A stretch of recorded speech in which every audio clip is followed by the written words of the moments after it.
Efesios capítulo 1, versículos del 20 al 23, más que nada para tener contexto.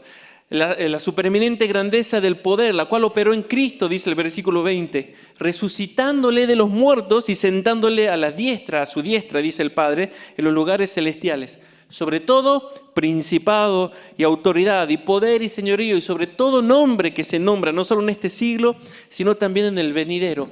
Y sometió todas las cosas bajo sus pies y lo dio a Jesús, lo dio por cabeza sobre todas las cosas a la iglesia, la cual, aclara Pablo, la iglesia, la cual es su cuerpo, la plenitud de aquel que todo lo llena en todo.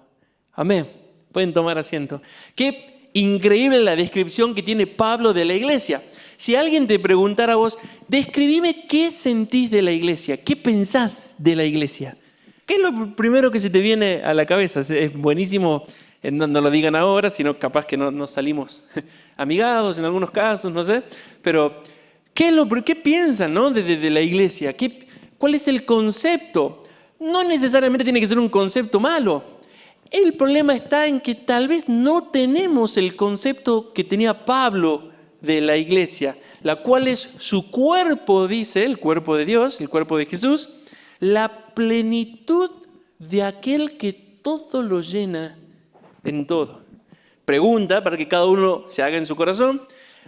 ¿Solemos venir la iglesia cuando se reúne, se suele congregar para encontrar plenitud en Dios o por qué venimos?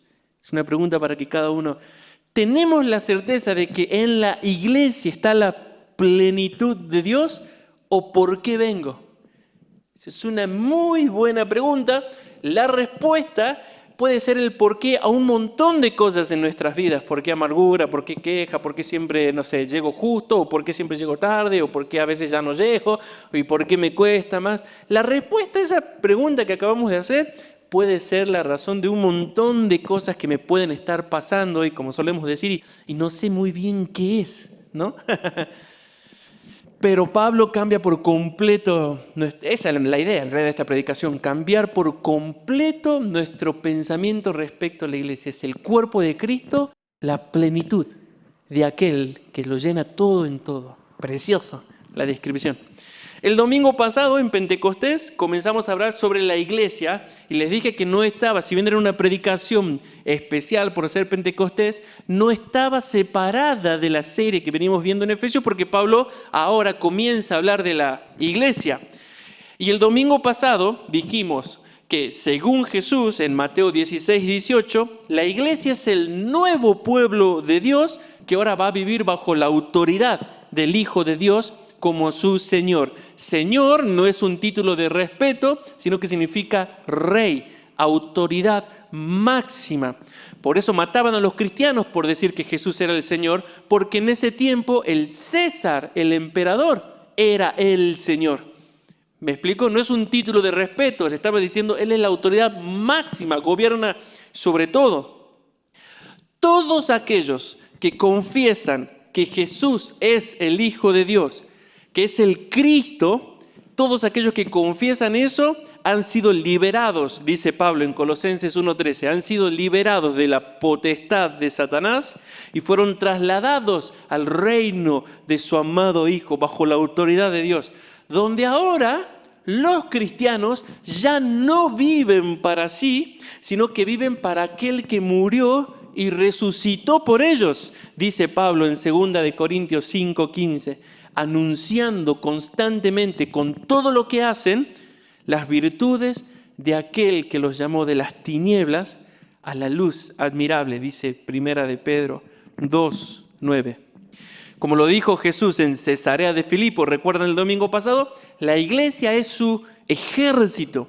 La iglesia es el instrumento de Dios para restaurar al mundo y volver la tierra a su estado de bendición. Eso es nuestra identidad básica. Somos libres de Satanás, de la vida pasada, para adorar, para amar, para servir a Jesús.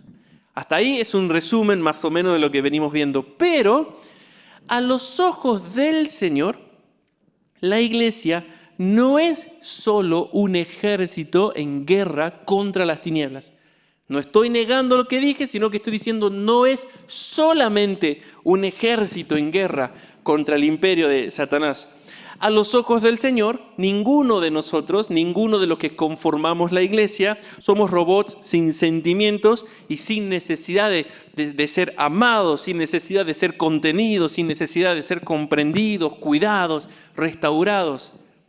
Para Dios, la iglesia no solo es un ejército que debe pelear con fidelidad hasta morir, como Elizabeth Elliot, como Jim Elliot, sino que para Dios, la iglesia es el objeto de su amor, de su cuidado y de su atención más profunda, por encima de todas las cosas.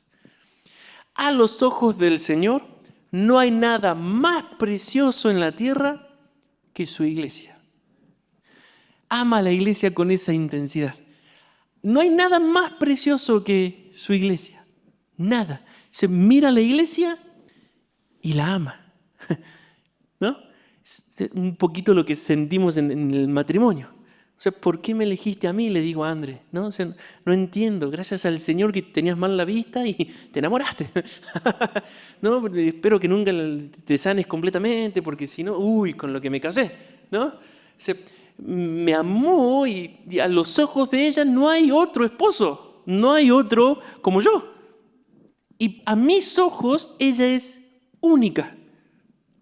Amo a las hermanas que están aquí, amo a los hermanos también, pero ella es única. Cuando el Padre mira, cuando Jesús también mira a la iglesia, no hay nada más precioso en la tierra que su iglesia. Nada se compara a su iglesia. Pablo, en este pasaje de Efesios, no comienza a hablar de la iglesia porque tenía que agregar cosas, ¿sí? Y bueno, para que no quede tan cortito el capítulo, le metamos la iglesia. Sino que la iglesia, como lo vimos en Efesios 1:10 y en Efesios 3 y al 13, siempre fue el plan eterno de Dios. Él siempre quiso habitar con un pueblo. Por eso todo aquel que nace nunca es un accidente. Todo aquel que nace fue pensado por Dios para vivir con Él, para que Él lo adore a Dios y pueda experimentar la plenitud de vida con Dios. Siempre fue el plan de Dios, la iglesia. Estar con su pueblo. Y una de las cosas más importantes que el Espíritu Santo quiere que sepamos respecto a la iglesia es que Dios la creó para amarla, para cuidarla, para protegerla y para bendecirla. ¿Me voy explicando hasta ahí? Por eso, después de explicar que por medio de la muerte y la resurrección Jesús fue declarado Rey y soberano Señor sobre el cielo y la tierra y que todo está bajo sus pies, Pablo dice que el Padre lo dio a Jesús. Ese lenguaje de regalo. El Padre lo dio por cabeza. Sobre todas las cosas, ¿lo dio a quién? Específicamente a la iglesia, dice Efesios 1:22. Y aclara, es su cuerpo la plenitud de aquel que lo llena todo en todo. Presten atención al lenguaje de Pablo en estos versículos. Nadie te dice, nadie te prepara y nadie te dice lo hermoso que es para un padre darle un regalo a su hijo. Es una de las cosas más placer, de más alegría, que algo que tu hijo había deseado mucho y de repente poder ver su corazón llenarse de alegría por el regalo que recibió. Nadie te prepara para eso. Uno termina llorando de la alegría de su hijo. Dice, wow, no puede ser. Y ¿no? Esa es la imagen que Pablo presenta del Padre hacia la iglesia. Nos dio, o sea, como el Padre buscando dar lo que sus hijos necesitan, le dio a la iglesia a Jesús. Por eso Pablo aclara que nos dio por cabeza a aquel que es cabeza sobre todas las cosas. ¿Por qué lo dice así? ¿Por qué Pablo no dice y lo dio a la iglesia? Sino que dice y lo dio por cabeza sobre todas las cosas a la iglesia. ¿Por qué aclara eso? Vuelve a aclarar que Él es la cabeza sobre todas las cosas. Si ya había dicho, versículos anteriores, que todos los principados están bajo sus pies, que Él reina. ¿Por qué hace esa aclaración? ¿Por qué? Porque quiere enfatizar y quiere que la iglesia entienda que aquel Jesús, que es más sublime que los cielos, según Hebreos 7:26, y cuyo nombre, sobre todo nombre, es nuestro, es mío, es de la iglesia. Lo mejor que el Padre nos pudo dar, nos lo dio. Es Jesús, no fue porque es una realidad presente, es Jesús. Él es nuestro. Esa es la plenitud y la certeza de la iglesia. Él es mío.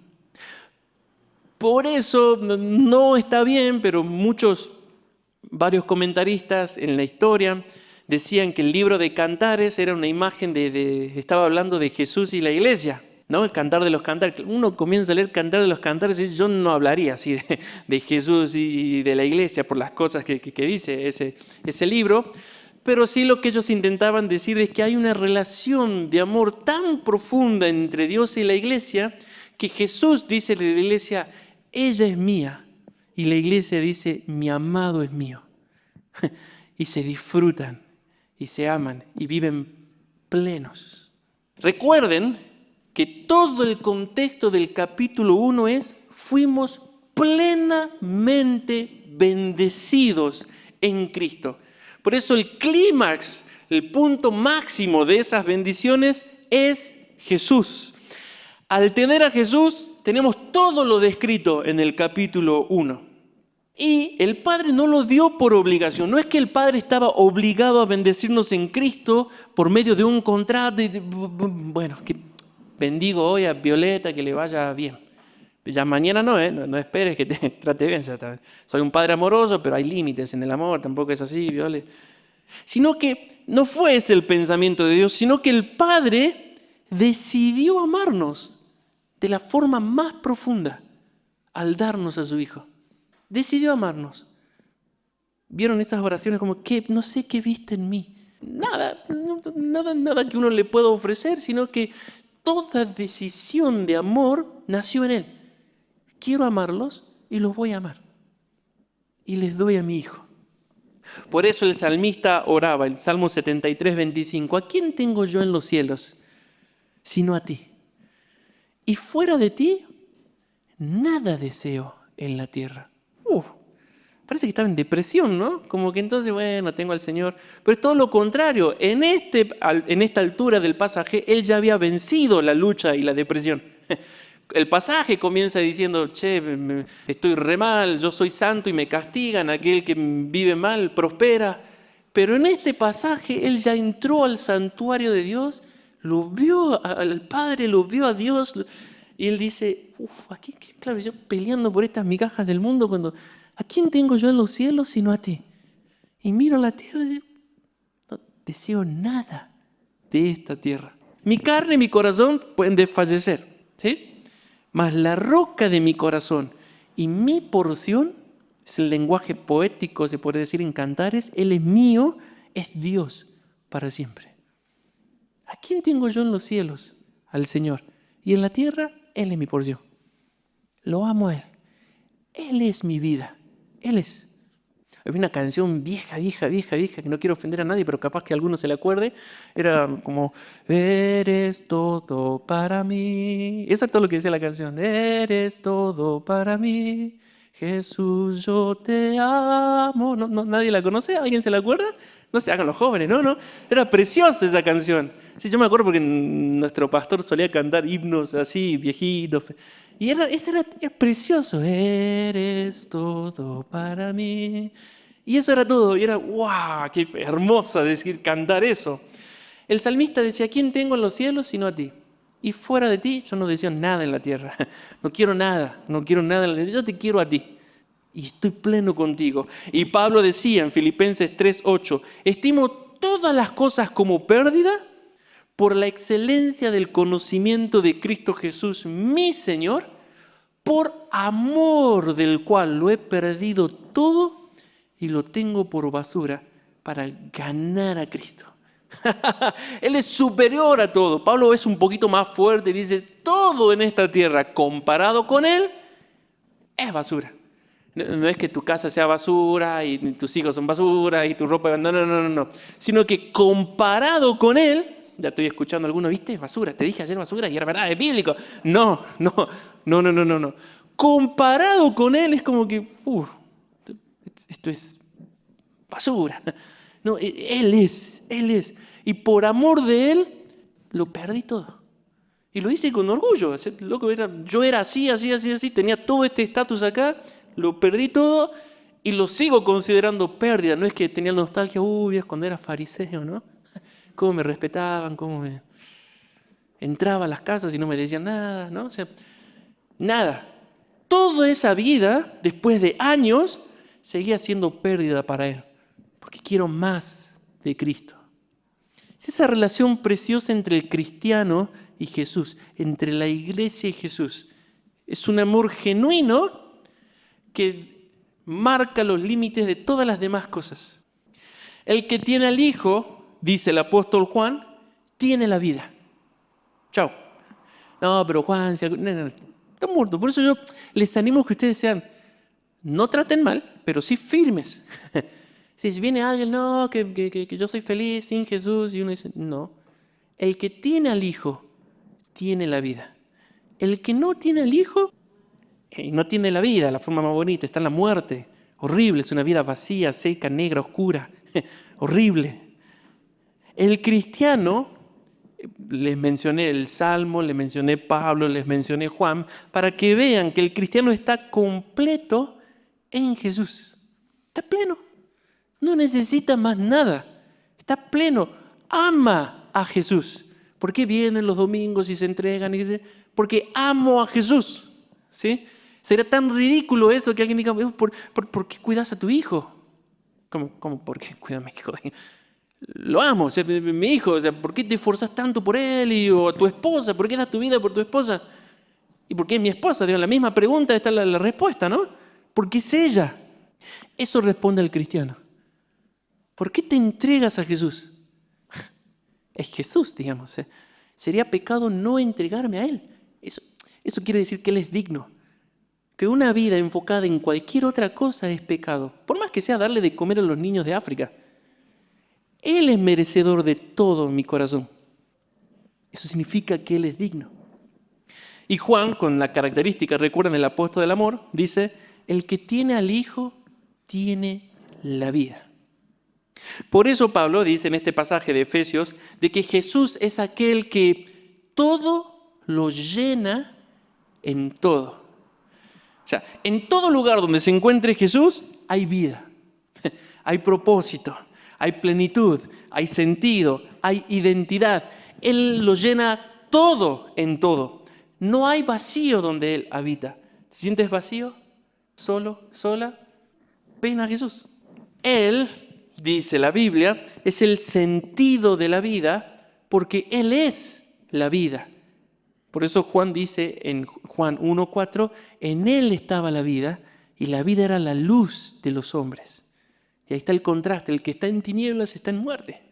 Eso significa que Él lo llena todo en todo. Donde está Él hay la plenitud absoluta de vida.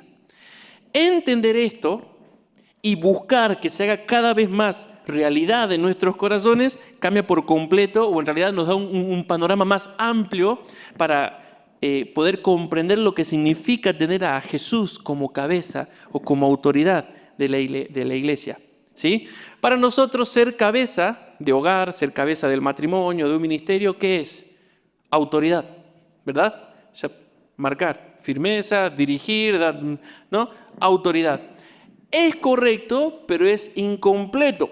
Si solo tenemos ese pensamiento sobre el significado de cabeza, no vamos a poder disfrutar muchas de las bendiciones de estar en Cristo. Y es la razón de por qué no disfrutamos tanto ni somos felices en la iglesia, en lo que el Señor nos confía. Si alguien tiene solo ese pensamiento de que cabeza es dar órdenes y nada más, al leer este pasaje lo trata como algo frío, ¿no? Y doctrinalmente correcto, pero muerto. Ya Él lo dio a Jesús por cabeza. Y donde no produce mucho gozo, ¿no? O sea, como que me sacás de la autoridad de Satanás y ¿cuál es tu regalo? Otra autoridad. La autoridad de Jesús. Pierde toda alegría lo que Pablo intenta transmitir en este pasaje. Pero cuando ustedes ven cómo Pablo lo transmite, como que Él es la cabeza de todo principado y autoridad, todo está bajo sus pies, y Jesús lo dio a la iglesia, porque así lo transmite, ¿por qué es preciosa esa noticia de que Jesús sea la cabeza de la iglesia? Porque ser cabeza, bíblicamente, no solo implica ejercer autoridad. Padres, feliz día a todos los papaces que vinieron. ¿Sí? Ser cabeza de hogar, ser cabeza de matrimonio, ser cabeza de un ministerio, tener autoridad, no solo implica ejercer autoridad, también implica ser la persona que más ama, la persona que más cuida, la persona que más provee, la persona que más bendice y que más piensa en la plenitud del otro. ¿Cuántos quieren ser cabeza de hogar ahora los solteros? Es precioso. Si nosotros conocemos como que yo soy el hombre de la casa y aquí se hace lo que yo digo, ¿verdad? Ese es un niño con una pistola que empieza a disparar a todo aquel que no le guste. O en mi época, el dueño de la pelota, ¿verdad? No le dejábamos patear el penal y ¿qué hacía? ¿Qué? ¿No me dejan patear el penal? Listo, me llevo. Y quedábamos los 48 niños ahí como, ¿y qué hacemos ahora? ¿No? O sea, porque era uno, no era, capaz que los jovencitos dicen, pero sí es re barato una pelota. Antes no era tan fácil, había uno en el edificio que él tenía. Y había que tirarse al charco, todo, para no ofenderlo, porque nos quitaba la pelota y nos quedábamos sin jugar. No había wifi, no había internet, no había vida, no había color, no había nada. Entonces la pelota era la vida. Entonces el padre, el hombre que dice, yo soy el hombre de la casa, bueno, no habla así, pero como hable, si no entiende que ser cabeza es más que dar órdenes, está destruyendo su familia, su matrimonio, su casa. O sea, miren sus vidas. ¿Por qué? Porque bíblicamente ser cabeza implica ser la persona que más ama en la relación en la que se encuentre. Implica ser la persona que más cuida, provee, bendice y piensa en la plenitud del otro. En la mente de Pablo, ser cabeza es ejercer toda la autoridad y los recursos para la plenitud de vida del otro. Es preciosa esa vida, me están mirando así como, ay no, vivir para los demás. Por eso Pablo en este pasaje no solo afirma que Jesús es la cabeza de la iglesia, sino que aclara la cual la iglesia es su cuerpo. Quiere decir que hay una unidad y una relación íntima entre Jesús y la iglesia. Él es su cuerpo, ella es su cuerpo, ¿sí? Y una relación íntima que todo lo que Él hace, Jesús hace, y todo lo que determina para su iglesia, se lo puede describir y resumir de la siguiente forma: amor por la iglesia. Todo lo que Él determina para la iglesia, todo lo que Él hace por la iglesia, se resume en esta sencilla oración: Él ama la iglesia. Recuerden esta predicación porque después es crucial para entender toda la carta, los capítulos que siguen en esta carta. Todo lo que hace Jesús es amar a la iglesia. Por eso la iglesia es el objeto del amor más íntimo, profundo e intenso de Jesús. Pregunta: ¿no es la mejor noticia del mundo que el Señor del cielo y la tierra nos ame así? Sí, yo digo que sí, ¿no? O sea, como piénsenlo, siempre lleven a la parte práctica. Es como que Nico quiere firmarte su autógrafo en tu remera. No la quiero manchar, es nueva, no le importa un pepino. Pero viene alguien, qué sé yo, lo que ustedes consideran importante, no sé, Messi quiere, buen sí, ¿no? Aquí, ¿no? Cambia. Que Dios ame a la iglesia, así, wow. ¿Acaso no es la mejor noticia del mundo? Y uno puede estar pensando, ¿de dónde saca esta nueva definición de ser autoridad o de ser cabeza? Porque a mí me habían enseñado que ser cabeza es autoridad y todo eso. Pablo mismo lo explica en Efesios 5, del 23 al 30. Miren lo que dice Efesios 5, 23. El marido es cabeza de la mujer. Hasta ahí todos los esposos, amén, viste, te dije los cosas. te dije. Sí, bésame el anillo, dale, bésame el anillo. Yo soy la cabeza. Pero dice Pablo, así como Cristo es cabeza de la iglesia, hay una relación, la cual es su cuerpo y Él es su Salvador. ¿Ven que es lo mismo que el capítulo 1? Cabeza, Cristo, cuerpo, Salvador. ¿Cómo ejerce Cristo, la cabeza, esa autoridad sobre la iglesia? Efesios 5, 25. Maridos, amad, marquen ahí en su Biblia, grande, háganla, no se puede hacerla, pero en Word sí se puede, pongan en mayúscula, en cursiva, negrita, amad a vuestras mujeres. Es la primera característica de una autoridad. Amad a vuestras mujeres. Así como Cristo amó a la iglesia. Espectacular. No llegamos a esta parte en el estudio de varones porque ahí apuntábamos, ¿no? O sea, amad. ¿Cuándo, Señor? ¿Cómo? Si se despierta contenta, feliz en el día, dependiendo. ¿Cómo? ¿Cuándo? Como Cristo amó a la iglesia. Y ¿qué dice? Entregó a sí mismo por ella. ¿Qué es ejercer autoridad? Amar y entregarse, según este pasaje. Se entregó para santificarla después de haberla purificado en el lavamiento del agua por la palabra. O sea que la cabeza busca la plenitud de vida, sacar el pecado, que vive en santidad la otra persona. A fin, dice Pablo, Jesús hizo eso con la iglesia, a fin de presentársela a sí mismo una iglesia gloriosa, que no tuviese mancha, ni arruga, ni cosa semejante, sino que fuese santa y sin mancha. Él ama a la iglesia, se entrega por la iglesia, santifica a la iglesia porque quiere verla feliz, radiante a la iglesia. Así también, dice Pablo, los maridos deben amar a sus mujeres como a sus mismos cuerpos. ¿Ves? Amor, cuerpo, cabeza, relación con el cuerpo. El que ama a su mujer, a sí mismo se ama. Porque nadie aborreció jamás su propia carne, sino que la sustenta y la cuida, como también Cristo a la iglesia. ¿Vieron el énfasis? Cristo a la iglesia, Cristo a la iglesia, Cristo a la iglesia. ¿Por qué? Porque somos miembros de su cuerpo, de su carne y de sus huesos. ¿Ven por qué Pablo aclara en el capítulo 1 que somos su cuerpo? No está tirando datos teológicos solamente. Hay una relación de amor, de cuidado, de sustento íntima entre Cristo y su cuerpo. Por eso dije que la iglesia es el objeto de la atención y del amor más puro e intenso del universo.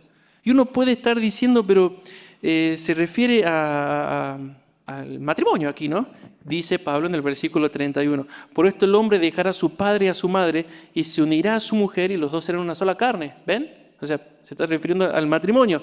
¿Y qué dice el versículo 32? Grande es este misterio, pero yo digo esto respecto de Cristo y la iglesia.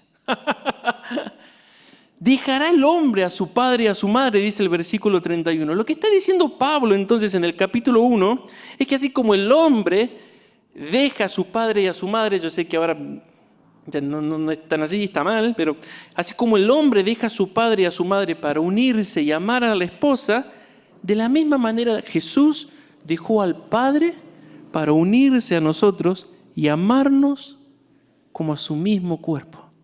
Hermoso.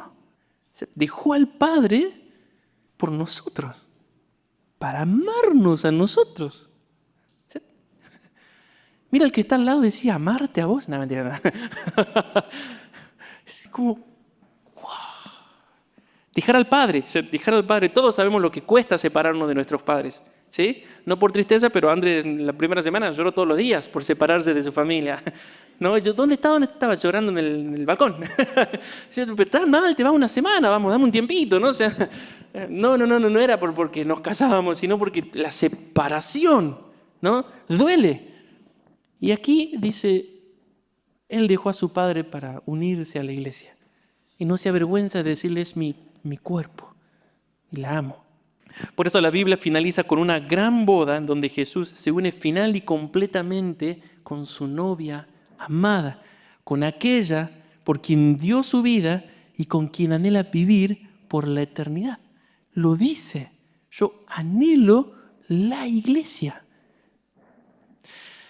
Sin embargo, aunque nuestra unión con Jesús no llegó a su cumplimiento total, porque seguimos celebrando la comunión aquí, o sea que falta todavía esa boda, sí podemos experimentar de forma anticipada ese intenso amor de Jesús por nosotros. Y aunque sea un anticipo de lo que nos espera, ese anticipo es superior a todo lo que el mundo ofrece. De tal manera que ahora mismo Pablo dice que la iglesia es la plenitud de aquel que todo lo llena en todo. Es en la iglesia donde se experimenta la plenitud del amor de Dios, de su autoridad, de su cuidado y de su bendición. Es en la iglesia donde experimentamos la plenitud de Jesús. Eso es lo que significa estar en Cristo. Es en la iglesia donde Él derrama todo lo que Él es. Es en la iglesia y se entrega en amor, así como un esposo lo hace con su esposa. Precioso. ¿Qué implicaciones prácticas tiene todo esto para nosotros? Primero, entender, tenemos todo en Cristo. ¿A quién tengo yo en los cielos? A Jesús. Y en la tierra no deseo nada. Nada, no. Disfruto, como hablamos hoy, lo que el Señor me da, pero mi plenitud está en Él. Si me lo quitas, bueno. Si me lo das, gracias Señor. Mi plenitud está en Él. Ya no tenemos que andar sedientos ni vacíos por el mundo en busca de amor y aceptación en las personas. Tampoco debemos andar buscando la plenitud de nuestras vidas en los sueños vacíos ni en los pecados de esta vida. Ya tengo todo en Jesús. Segunda aplicación práctica, debo buscar incesantemente disfrutar y experimentar todo lo que soy en Jesús y todo lo que tenemos en Cristo. Al escuchar el punto 1, en realidad toda la predicación, uno puede decir, pero yo no siento y no experimento la plenitud de Dios en la iglesia. A veces vengo aquí, los hermanos no me saludan, ayer fue mi cumpleaños, no me saludaron, egoístas, carnales, fríos, ¿no? Yo no experimento eso en la iglesia. Es que hay que buscarlo. No, nada es automático en la vida cristiana. Por eso Pablo ora en este capítulo que podamos abrir nuestros ojos a nuestra identidad, la esperanza, la herencia y el poder que tenemos. Nada ocurre por venir a sentarte aquí, sí, qué fue, y mirar a la esposa de reojo ahí para que entienda, ¿no? Nada ocurre así. Debes buscarlo. Debes determinarte a decir, esto que Jesús ganó para mí va a ser mío. Hubo un gran avivamiento en el 1904 en Gales. Dios usó a un joven que se llamó Evan Roberts, pero él pasó años orando solo por un avivamiento y su lema donde descansaba su corazón para perseverar era la siguiente frase: voy a tener el Espíritu Santo. Porque había leído, ¿qué padre de vosotros, si su hijo le pide una piedra, le pide un pan, le va a dar una piedra? O si le pide un pescado, le va a dar una serpiente. Si vosotros, siendo malos, sabéis dar buenas dádivas a vuestros hijos, ¿cuánto más el Padre no les dará el Espíritu Santo a los que se lo piden? Él leyó eso y dijo, voy a tener el Espíritu Santo. Se aferró a eso, comenzó a buscarlo. Y fue el avivamiento en Gales en el 1904. Todo lo que acabamos de describir, esa relación plena de amor, de gozo, donde siento su cuidado, su provisión, su atención, su restauración, debe ser buscada como toda relación. ¿Sí? Yo ahora la amo a ella, después de 10 años ya, más que en el día de la boda, muchísimo más, porque hemos trabajado en la relación. Si tú vienes y te sientas y estás de acuerdo, pero te vas y no buscas la plenitud de Dios, jamás vas a experimentar. Y luego vas a venir el domingo y ya sea acá arriba o abajo o en comentar, no, que la iglesia no ora, que la iglesia no canta, que la iglesia no qué, que lo otro. Cada uno centrado en lo mismo sin experimentar a Dios, centrados en sí mismo. Y tercero, lo que debemos hacer de forma práctica es pedirle al Señor un amor profundo por la iglesia. Amar a la iglesia como Él la ama. No solamente amarla, sino amarla como Él la ama. Infinidad de pastores han caído en adulterio, han decidido vivir en adulterio, no caído, decidido vivir en adulterio. Y si bien hay que buscar restauración pero casi nadie piensa en la iglesia. Nadie piensa en el daño que recibió la novia de Cristo. Siempre es como un pobrecito, hay que restaurarlo, oremos por el pastor. Y vos decís, sí, tiene su congregación, ¿no? Pero destrozó corazones.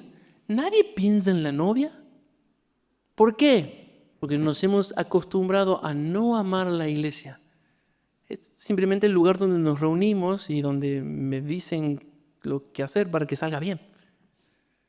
Jesús tiene otro concepto y Pablo tiene otro concepto de la iglesia completamente diferente. Es la plenitud del amor, es el objeto directo del cuidado, amor, restauración y poder de Jesús en mi vida.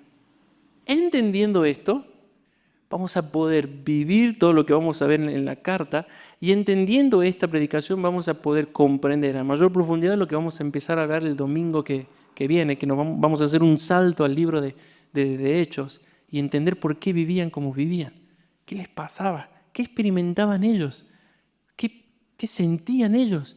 Bueno, la plenitud de aquel que todo lo llena en todo. Estoy completo, estoy feliz. Debes entender que la iglesia no es estas 4 paredes, es el pueblo de Dios. ¿Sí? Porque uno dice, pero yo vengo acá y no siento nada, siento frío. No siento nada, me siento incómodo, me siento mal. ¿No? ¿Qué pasa? Es que la iglesia, uno no tiene la relación con las paredes, no tiene relación con sus hermanos, que son la iglesia. Así que la enorme y preciosa noticia de todas es que Él nos ama profundamente, estamos completos en Él y decidió bendecirnos plenamente. Aquel que busca eso experimentará la plenitud de vida en Cristo.